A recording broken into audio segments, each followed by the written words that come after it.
Bismillahirrahmanirrahim. Bismillahirrahmanirrahim. Assalamu alaikum wa rahmatullahi wa barakatuh. Welcome to the Ramadan special of Al-Muminat Podcast. This is a space where we as believers come together to reflect on the wisdom of the Quran, share insights, and strengthen our connection to Allah subhanahu wa ta'ala. Whether you're joining us for the first time or are a regular listener, I pray that this session enriches your heart, mind, and soul. Before we begin today's episode, we want to make a special announcement about our Ramadan giveaway we're hosting this month. You can join the giveaway by joining our Instagram account at Al-Muminat_podcast, ALMUMINAT_podcast. Inshallah, you have another week. The winner will be announced next Saturday. Don't miss out. Share with everybody. There's a lot of great opportunities coming with this. Inshallah, we will be starting our Ramadan episode. Thank you. This is going to be Hanan Mansour for this segment. السلام عليكم ورحمة الله وبركاته. بسم الله الرحمن الرحيم والصلاة والسلام على أفضل المرسلين سيدنا وحبيبنا محمد عليه أفضل الصلاة وأزكى السلام. رب اشرح لي صدري ويسر لي أمري واحلل عقدة من لساني يفقهوا قولي. اللهم صل وسلم وبارك على سيدنا محمد وعلى آله وصحبه وسلم. Today's topic, inshallah, we're going to talk about the Prophet ﷺ and how the Prophet ﷺ established the most successful and the most compassionate of communities in history in Medina. But before we talk about this topic, it's important to understand the state, the pre-Islamic state of Medina, which was called Yathrib at this time, and how it was a ground of a long-standing conflict between two dominant Arab tribes, Al-Aws and the Khazraj.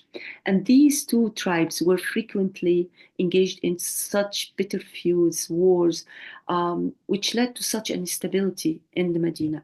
What was the reason for these kind of battles? Especially was the fourth of the battles, the Battle of Bu'ath. It was the most vicious of battles, the most savage of battle, which led actually to heavy casualties and the death of many of the leaders and the tribal chief of the two tribes of Aus and Khazraj, and left Medina in such instability, and all families were going through grief and was going through fear, and most of the leaders of those tribes, because of the war and because of the vicious killing and the revenge between every one of them, you see, most when all the chief leaders died because of these kind of wars and this kind of revenge that was back and forth between the two tribes, left the Medina and left Yathrib was only the new generations. All the old generations died, all the leaders died, which left those new generations, young men, they were frustrated and they did not know what to do anymore with the situation they were in. It was such a conflict that like I said, they felt that there is no end to it. And it was like a cycle of revenge, and each tribe were seeking to avenge all the past killings and all the injustice. What was the reason for the Bu'ath? Like I said, the reason of this civil war that started long time ago, and it never ended actually until the Prophet ﷺ came to Medina. It was that both of the tribes in Yathrib, both of them, they wanted to be dominant, and they wanted to be the leaders of Yathrib. And there was not a single leader among them that were able to unify all these tribes. So the absence of strong governing system led to all these kind of disputes and all these kind of battles. And the battles, they used to say, in historian, they used to say that the battles, they will start for the minor kind of disagreement. Like if two leaders, one from the Aus and one from the Khazraj, for instance, disagree, you'll see that these disagreements will flare and will flare into comments and will flare into fights, and then later on it will become like a civil war. There is something else that we need to understand during the time of the pre-Islamic time also.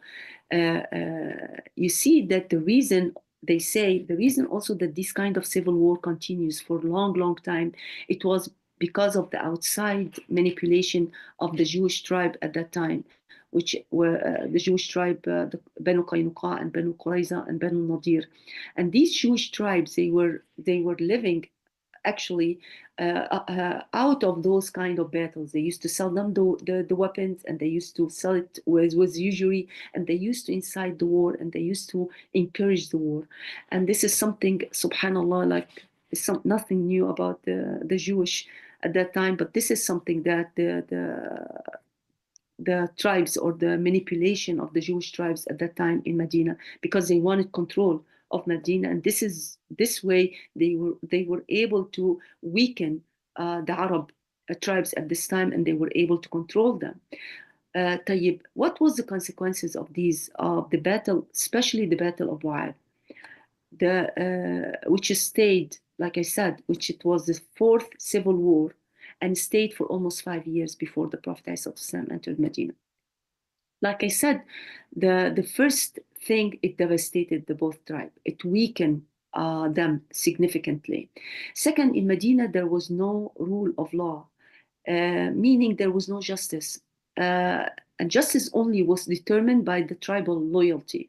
That we can see that now, subhanallah, if you look at what's going on in the pre-Islamic era, especially in Yathrib, and the conflict between the power conflict between the tribes, and how all the Arab are weakened by the amount of wars and the amount of civil war that is existed among them. You see that history repeat itself, which now we see we see in the Arab countries. And also you see the one dominant factor at all of that, the roots of all of that, which is the Sahayna and the Jewish at that time in Yathrib, and the Sahayna now, what we know as Israel. You see, there was no rule of law at that time, and all the law, only the power, the law of powerful, and the law of the influential. This is the law that was governing at that time.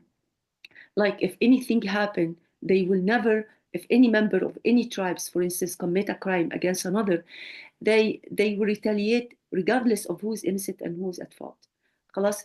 The second thing, also one of the consequences of this Bu'ath war, it's like I said, many of the elderly died. And you mean by the elderly, mean the leaders. Many of the leaders died, and this has left families in constant fear and grief.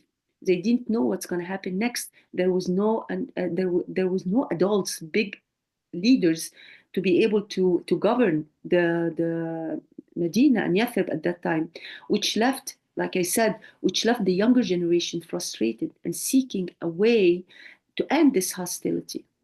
Like I said, also the manipulation of the Jewish force outside the tribes, the tribe of the Jewish force to manipulate the tribe at that time, and they were exceeding in power, and they were exceeding in money, and they were they did control the Arab, and they did control Yathrib at that time, and they were the reason that all the time the fuel of war was flared, because how they fueled the leaders and their alliance. خلي بالك, we have to pay attention that when it comes to the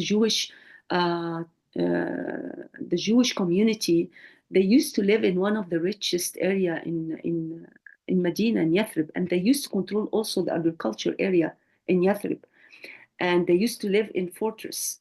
So they were rich, and they were powerful, and they wanted to remain powerful. And in order for them to do that, what did they do? They wanted the war to continue, and they wanted those tribe of Aus and Khazraj to continue to be weakened and to continue to be controlled in order for them to become rich. It reminds you of something. La ilaha illallah.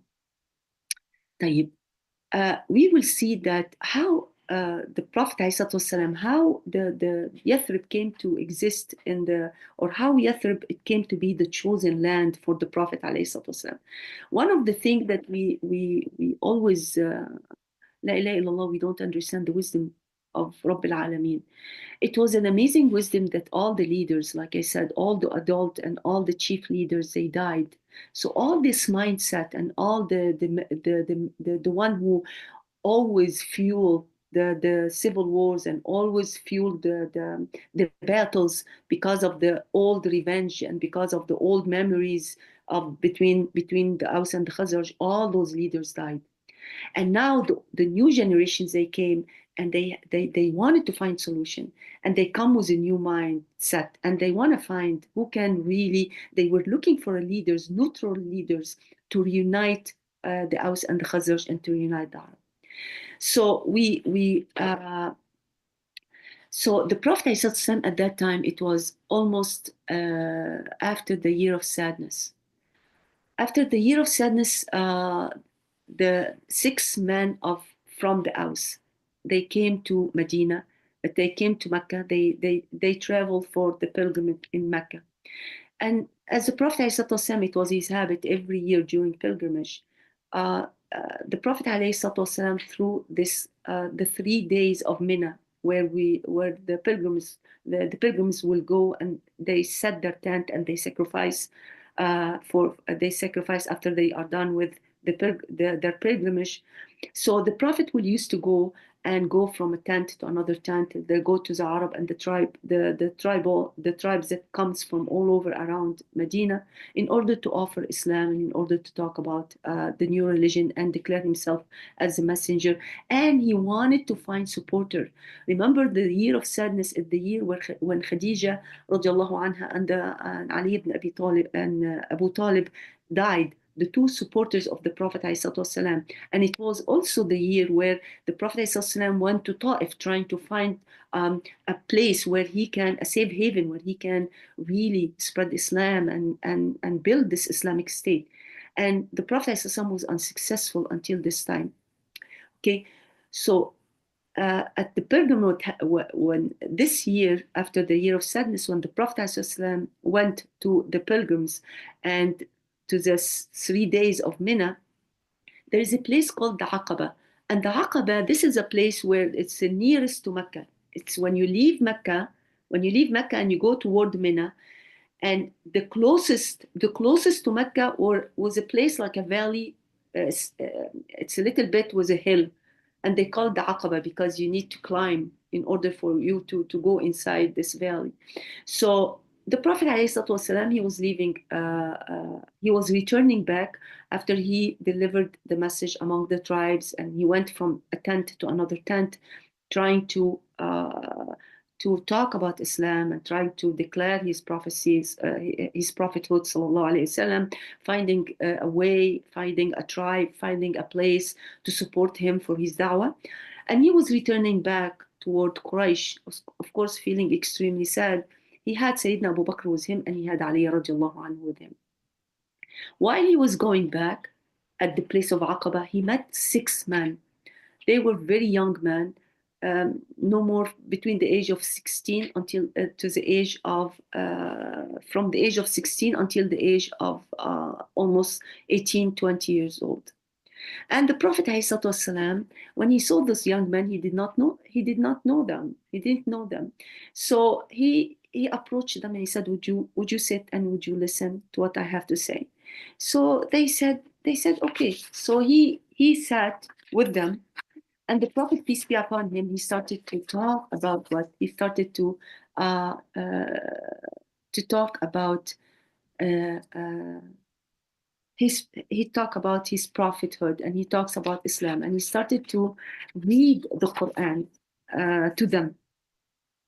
One of the young men, his name was As'ad ibn Zurara.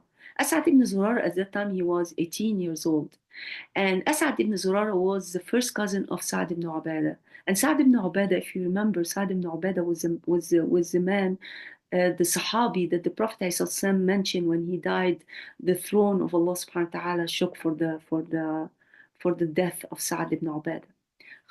So this young man, he was there, and he started to listen to the Prophet ﷺ reciting the Quran and mentioning about mention about Islam and what Islam is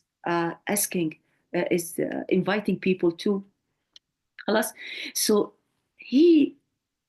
all of them, they listened, and they were extremely happy with what they heard, because Imagine those young men, they lived years and years and years in conflict, years of war and hatred and evil around them. Now it comes a man who talks about peace, comes a man of talk about moral values, uh, about goodness, about God. This is something for them. It was something beautiful to hear. So those young men, they listened, and they were so happy with what they heard. So Asad ibn Zurara, he went to his friend and he said, wow, this is indeed whom the Jews threaten us with. Those young men living around the Jews, the scholars of the Jews, they used to talk about that it's time for a prophet to come. And they thought that the prophet will come from them, from Jacob side. It came never to their mind that the prophet will come from Ismail's side. So they said, they used to tell the Arab that it's a time that there's a time for a prophet to come. And this prophet, when he comes, we will follow him. And we will, subhanallah, we will follow him, and we will slay you as Ad and Iram were slain. So they used to threaten them with a huge war and was a huge, subhanallah, extermination for all the Arab when this prophet will come, and they will control the world. So those young men, they used to hear that. Asad ibn Zurara, he used to hear that. So when the prophet talked about Islam and he said, I am a prophet, and he was talking about what Islam invite them to, Asad ibn Zurara, he went to his friend and he said, listen, this is the prophet that the Jews used to talk to us about. And they used to say, we will follow him and we will slay you. Imagine that, as Iram and Ad were slain. So he said, this is indeed the prophet that the Jews promised us would come. So let us not miss this opportunity. Let us follow him. Let us be the first one to reach him before the Jews reach him. And the six young men, they give their pledge to the Prophet ﷺ. They testified that there is no God but the Prophet, but Allah, and they testified that Muhammad was his messenger, and they fulfilled the pledge. What was the pledge that they fulfilled? They fulfilled the Prophet ﷺ. He told them, you worship only Allah, don't steal, don't commit adultery, don't kill children. Imagine what the Prophet ﷺ is asking them to pledge. All the stuff, they see it on a daily basis. Kids has been killed, adultery, stealing, the rights, the rights vanished. There was no right, there was no rule of law in the land. And imagine this prophet coming to them, telling them, you don't steal, you don't commit adultery, you don't kill your children, you speak the truth, and you obey the prophet in good matter. At that time, there was no personal pledge, not yet any political alliance with the Prophet ﷺ. And he ordered them to go. He asked them to go back to their tribes and start to talk about Islam and try to spread Islam. Those young men, they went back to Yathrib and they started to talk about, subhanallah, they started to talk about Muhammad sallallahu alaihi wasallam and started to talk about Islam. And they said, they told their tribe, we have left our, they told the Prophet ﷺ before they left, they said, we have left our people so torn by war and by hatred and by evil. And it may be that God will unite them through you. Khalas. And we will go to them and we spread the message to accept the religion as we have accepted it. And if God gathered them about this, then no man will be mightier than you. And the Prophet ﷺ, he was so happy, he was so, subhanallah, thankful to Allah subhanahu wa ta'ala. Yet he didn't know what to make out of those young men. Are they going to be able to do that? And imagine, you're going to see that those young men, they went back to Yathrib and they started to spread Islam. The following year, in the 12th year of Hijrah, in the 12th year of Hijrah, those young men, 6 young men, they came back with 12 men, including 2 from the Aus. Yani, those six young men, they were from the Khazraj, and you see how the Khazraj and the Aus, they were always in conflict, always in war, killing each other. Now they started even to reach out to those in Aus, the young men in Aus, and they started to talk to them about the Prophet ﷺ and about the new message and the new religion.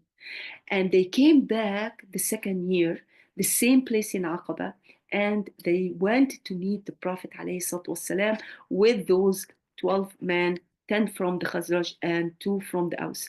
And those young men, they went and they met the Prophet ﷺ, and the Prophet ﷺ also talked about Islam, talked about what Islam preached. He started to recite the new verses of the Quran that was revealed to him, and the young men were listening. And subhanallah, all of them, all the 12, they gave their pledge to the Prophet, peace be upon him. And the same pledge was given. There was not at that time any kind of, like I said, political pledge or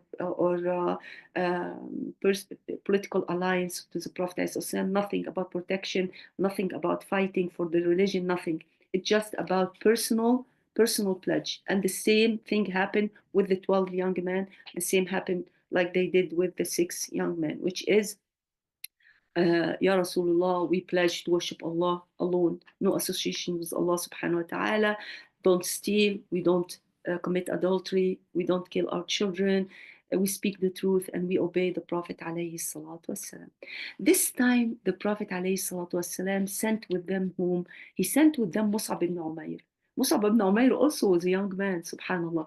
And this is where, how we understand why the Prophet alayhi salatu wasalam always advise us and advise his ummah to pay attention to the young men and young women, to our youth. Because the Prophet ﷺ was victorious by the youth. He was victorious by them. He was not, they were the one who carried the Prophet ﷺ and carried the dawah of the Prophet ﷺ.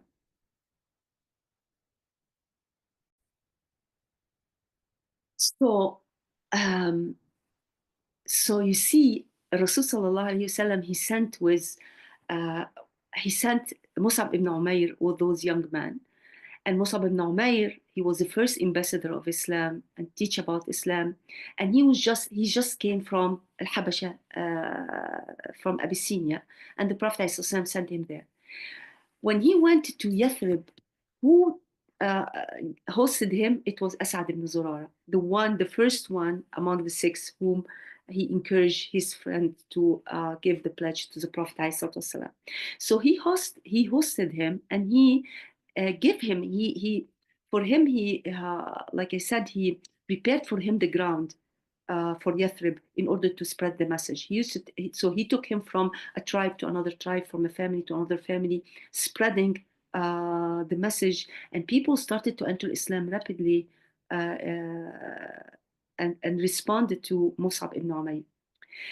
Like I said, who is As'ad ibn Zurara? As'ad ibn Zurara was the cousin of Sa'd ibn Ubadah. And Sa'd ibn Ubadah was a leader of the Khazraj at that time. And he was a very loved leader.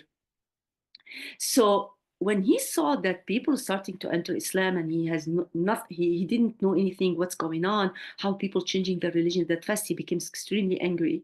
And he saw that As'ad ibn Zurara, his cousin, he's the one that propaganding this thing. So As'ad ibn Zurara also noticed that. He told Mus'ab, he said, if Sa'd ibn Ubadah really respond to you and enter Islam, then you have the whole clan, the whole Khazraj will enter Islam. So As'ad ibn Zurara, he started to prepare a place or a way for Mus'ab ibn Umair to meet with Sa'd ibn Ubadah. And they did that. They were sitting in a place where Sa'd ibn Ubadah will pass by, and he noticed them, and he became so angry, and he looked at As'ad, and he said, what's going on? What you're doing? How come you're playing with the weak-minded people and the fool people, and you're spreading this religion without coming to the leaders? Sa'd ibn Ubadah at that time, he was 30 years old. And by the way, he died 36 years old. So imagine 6 years in Islam, and when he died, the throne of Allah subhanahu wa ta'ala was shaken for his death. So, uh, Mus'ab ibn Umair, he looked at him and very calmly he said, "Listen, you're the leader of your tribe. You are the leader of your clan, and you are a very wise man. Why don't you just sit and listen? If what you listen to makes sense and you like it, that's great. If you don't like it, no one will push you to believe in something that you don't like." So Sa'd ibn Ubadah, he looked at him, he said, "Yeah, that's reasonable." So Sa'd ibn Ubadah, when he sat and he listened to Mus'ab ibn Umair, he loved it. Mus'ab ibn Umair started to recite the Quran, and he loved what he heard. He loved what Islam is inviting them to. Again, Sa'd ibn Ubadah, he spent years of his life in conflict and in battles, and and and and and hatred and evil surrounded him, and now he has this light coming to Yathrib, and he was extremely happy.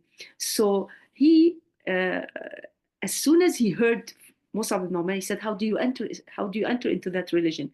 He said, "You go and you wash yourself and you clean your clothes, you wear something clean, and you come and take the pledge, take the shahada, and you pray 2 rak'ah." So Sa'd ibn Ubadah, he did that, and when he did that, look at that. When he did that, he right away, when he testified that there is no God but Allah subhanahu wa ta'ala, and he testified that Sayyidina Muhammad, his beloved prophet, and he entered Islam, right away he went to his tribe and his clan, and he said, "Who am I to you?" So his people said, "You are our beloved leader. You are our beloved leader." So he said, "Wallahi, I swear I will speak neither to your men nor to your women until you believe in God and his messenger." And by nightfall, there was not a woman or a man, no man or women from his clan who had not entered Islam. خلاص? So because of Sa'd ibn Ubadah, all his clan and all his tribes, imagine whoever did not come to Islam from the Khazraj, they entered Islam because Sa'd ibn Ubadah. Mus'ab ibn Umair, he stayed in the Yathrib for 11 months, spreading Islam, and Islam spread very rapidly to the level that they say every house in Yathrib had Muslims in it.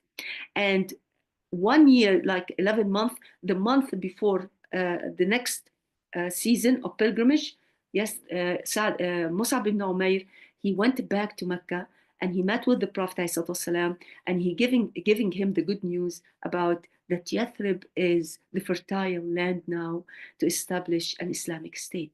And he told him the good news about people entering Islam, loving Islam, and they are waiting for him.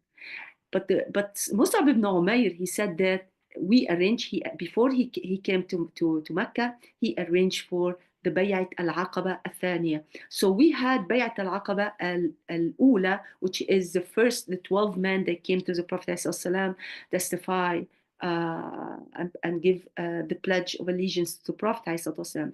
But Bay'at al-Aqaba al-Thaniya, the second bay'ah, it was the most important bay'ah. The second bay'ah, why? Because this is where the safe haven, this is where the Prophet ﷺ started to, it opened the doors for Islam in Medina, where it will spread much easier than Mecca, and it would lay the foundation for the Prophet ﷺ eventual migration and eventual hijrah to Medina, and all the Muslims will travel to Medina, and the Islamic State will start to be built. So the second Aqaba and the second Bay'at al-Aqaba, it was very important. And this bay'ah, Sayyidina Mus'ab ibn Umair, he arranged for 73 people, 73 men, to come with 2 women to the Prophet ﷺ to give their pledge. And I want, please, to give me a time to just read the conversation that was between the Prophet ﷺ and those people of Khazraj and Aus and people of Yathrib that later on they were called the Ansar, the helper. So when the Prophet ﷺ knew about those men, 72 men coming to give their pledge, and the 2 women, they came to represent the women in Medina, from them with Nusayba bint Ka'ab and Asma bint Amr. The Prophet ﷺ went to whom? Went to Al-Abbas, his uncle, and he told him about this. And al-Fadl, Al-Abbas and al-Fadl were the only. Al-Fadl was the wife of the Abbas, radiallahu anhu, and they were the only two people that the Prophet ﷺ trusted with this information. And he told them that very soon he will migrate and he will leave Medina, and he will leave Mecca. And Al-Abbas knew about this meeting, so he decided to come with the Prophet ﷺ and support the Prophet ﷺ in this meeting. So as soon as all the 73 men, they gathered with the women, with the two women in the area of Al-Aqaba, the same area that the Prophet ﷺ used to meet with those people coming from Yathrib and the new convert. The Prophet ﷺ, as soon as he met them, and the Prophet ﷺ started to talk about Islam and recite the Quran, before anyone spoke, was the first one to speak was Al-Abbas radiallahu anhu. What did he say? He said, you all know the position that Muhammad hold among us. We have protecting him from people as much as we could. He's honored and respected among his people. He refuses to join any party except you. So if you think that you can carry out what you promise while inviting him to your town, and if you think that you can defend, and you know that you can defend him against the enemies, then assume the burden that you have taken, because it's a huge burden, and we're going to hear from them how this was a huge burden. And he continued to say, but if you are going to surrender him and betray him after having taken him away with you, you had better leave him now. When Al-Abbas finished that, Ka'b ibn Malik, right away, he stood up. He stood up in this way, like when Abbas radiallahu anhu, he spoke like, listen, this is a burden. If you're sure that you're going to protect him, take him. But if you're not going to protect him, leave him. We can protect him. So that kind of note, that kind of voice can give some doubt, can give some fear. So Ka'b ibn Malik, he stood as if he has, he gave this position of determination. No, we know what we're doing, and we have the courage, and we have the deep conviction to believe in this prophet, and we're going to protect him. So he stood and he said, we have heard your words, Abbas, O Abbas, and now, O Messenger of Allah, it is for you to speak and take from us any pledge that you want regarding your Lord and regarding yourself. So it was something that gave this power to the whole meeting. And he started Ka'b ibn Malik that. The messenger, and by the way, Ka'b ibn Malik did not live long after this meeting. But the Prophet ﷺ, he started to, like I said, to preach Islam and to preach faith. And he started to talk about what Islam invites people to, and he started to recite the Quran, the new verses that came to the Prophet ﷺ. Imam Ahmad, on the authority of Jabir, he gave us the following details about that meeting. So he said, Al-Ansar, the helper, asked the Messenger of Allah about the principles over which they would take a pledge. And look at here, if I can take huge lessons about the Aqaba and the bay'ah of the Aqaba. Look how the Ansar, they just did not say, yeah, we believe in you. We testify that there is no God but you, and that you are the messenger. No, they want to know what they're going to give the pledge to. They want to know what principles are they giving the pledge. That they would take a pledge over. And look at the level of awareness, and look at the level of understanding the severity of that testimony. To believe in Allah subhanahu wa ta'ala, to testify that La ilaha illallah Muhammad Rasulullah is something that is heavy, and it comes with it responsibilities and duties. So the Prophet ﷺ, what did he answer? He answered, listen to that. He said, to listen and obey in all set of circumstances. There is not time that you say, well, the time is this, but this time is hard. We can follow this part, but we cannot follow that part. We can obey you here, but this I can't. No, to listen and obey in all set of circumstances. To spend in plenty, to spend your money in ease and in hardship. Regardless, you're going through good time, you're going through hard time, every time you have to spend. Whether you spend money, whether you spend time, whether you spend your life, subhanallah, your wealth, you need, this is a pledge, imagine that, to testify that I am the prophet, to Allah subhanahu wa ta'ala is one, you need to spend, to enjoy good and to forbid evil. In Allah's service, you will fear no one to blame. To serve Allah subhanahu wa ta'ala, you fear no blame of anyone. To defend me, and this is the first time he will talk about what? About the political alliance. That now, before the 6 and the 12, the 2 years before, that he used to send people back, go back, go back, go back, go back. Now is the time that he asks for political alliance, defending and protection. He said to defend me in case I seek help. I seek your help, and to protect me from anything you protect yourself, your spouse, your children from. And if you, and listen to that.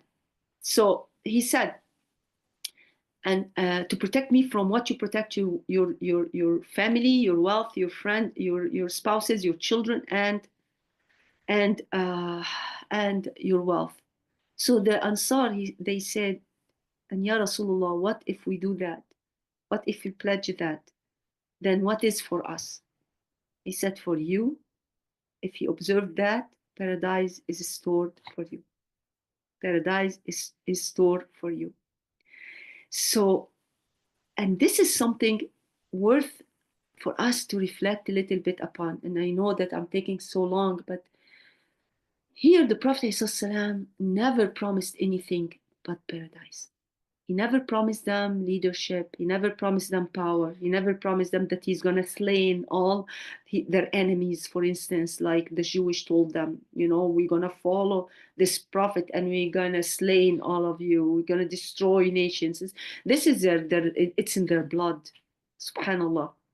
How they fuel wars and how they really live on other people's blood and control. It's a disaster, and history repeats itself. So you see, as soon as he said that, then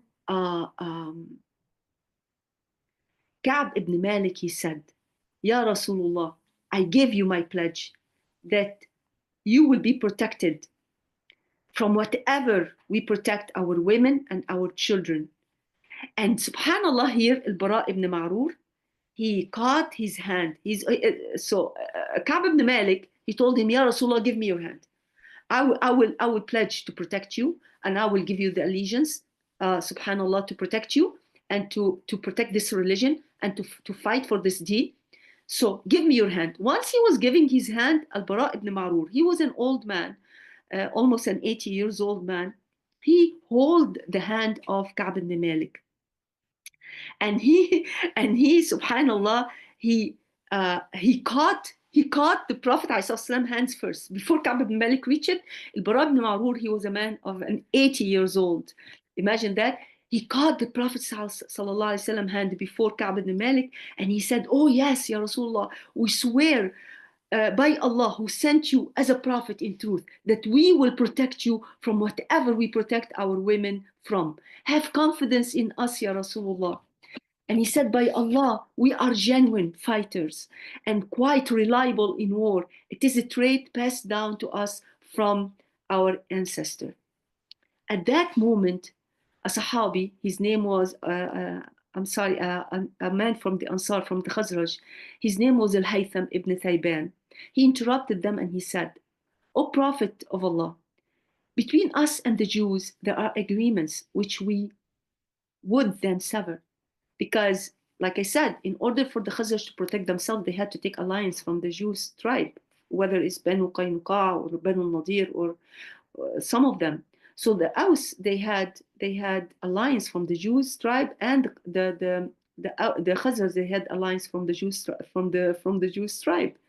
So they said, we have this kind of covenant, we have this kind of treaty between them, agreement between them.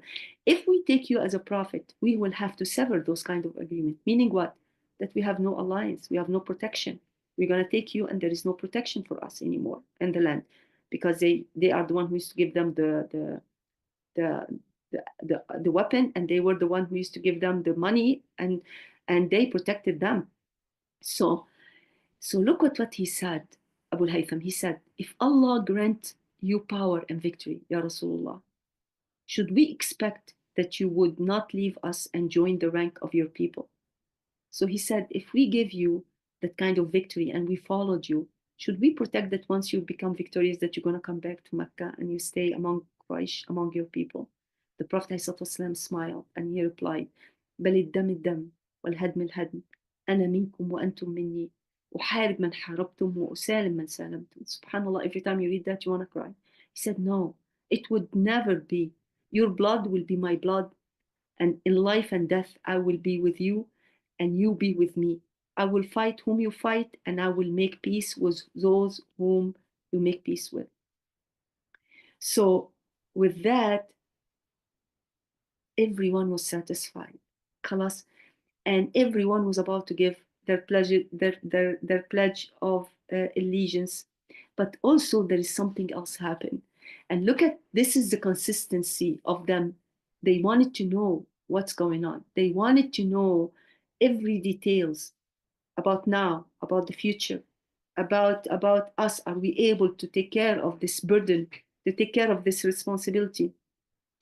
So a man from the Khazraj, he said, a young man actually, and was a young man from the Khazraj, he stood and he said, hold on guys, before you give your pledge of allegiance. So he said, oh, you people of Khazraj, do you know the significance of this pact that you are entering into with this man?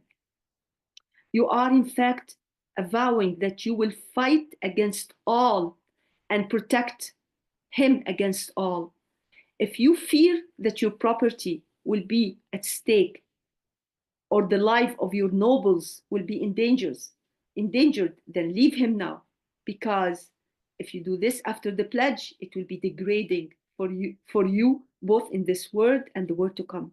But if you think that you can carry out what you are called upon to do in spite of the loss of precious lives and properties, then undertake this heavy responsibility. Then take it, and I swear by Allah that I swear by Allah that herein lies the good of this world and the good of the next.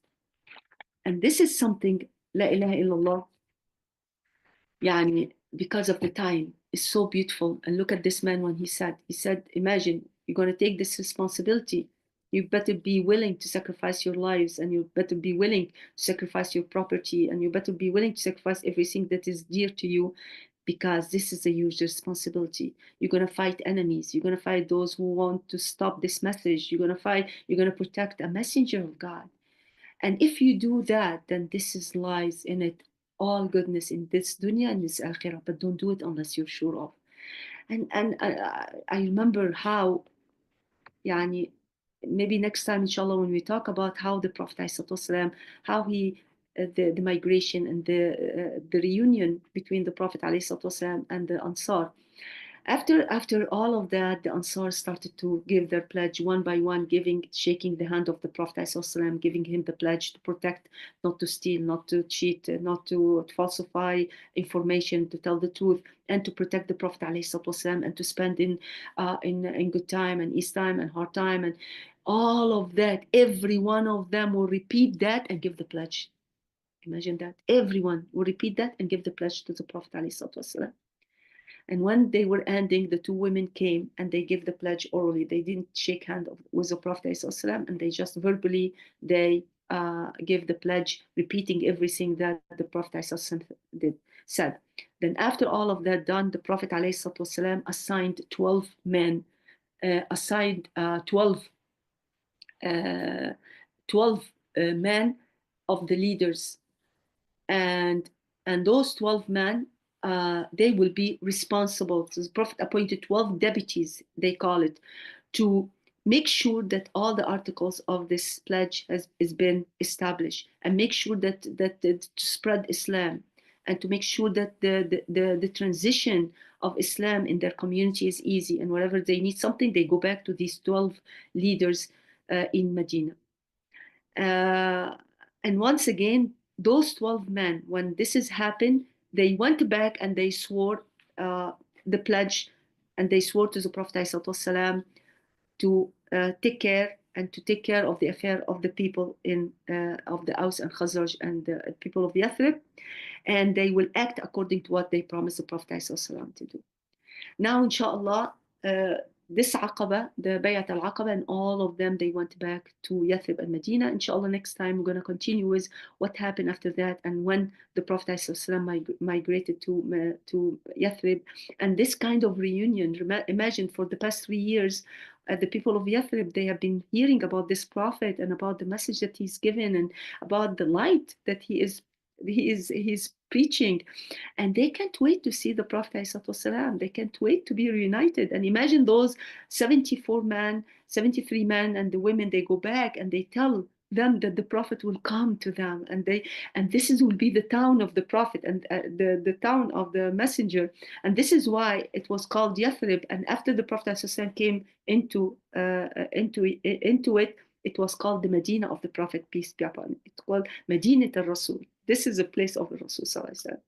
أقول قولي هذا واستغفر الله العظيم لي ولكم. جزاكم الله خير. Inshallah, we'll continue next time. Thank you so much. That wraps up today's episode. We hope you found it beneficial and enjoyed tuning in. Don't forget to go to our Instagram page and enter to win our beautiful giveaway that's almost worth $900. You can go in there and see what our gifts are. It is at Al-Muminat, Instagram, AL_MUMIAT. Please share it with your friends and family. We have one more week. We will be announcing the winner next Saturday. So we don't want you to miss out on that. Go into our YouTube, subscribe, share, like. So your feedback is always welcome. Whether you have questions, comments, and suggestions, feel free to share live or emails us at any time at Al-Muminat Podcast@gmail.com. And don't forget to continue sharing our podcast with others. Our aim is to guide and enlighten our ummah. A special thanks to Sister Hanan for hosting today's Ramadan special. And thank you for listening. We look forward to having you with us in our next episode, which will be back to the regular Tafseer of the Quran. And we're in Surah Baqarah. Until then, take care and stay tuned. Assalamu alaikum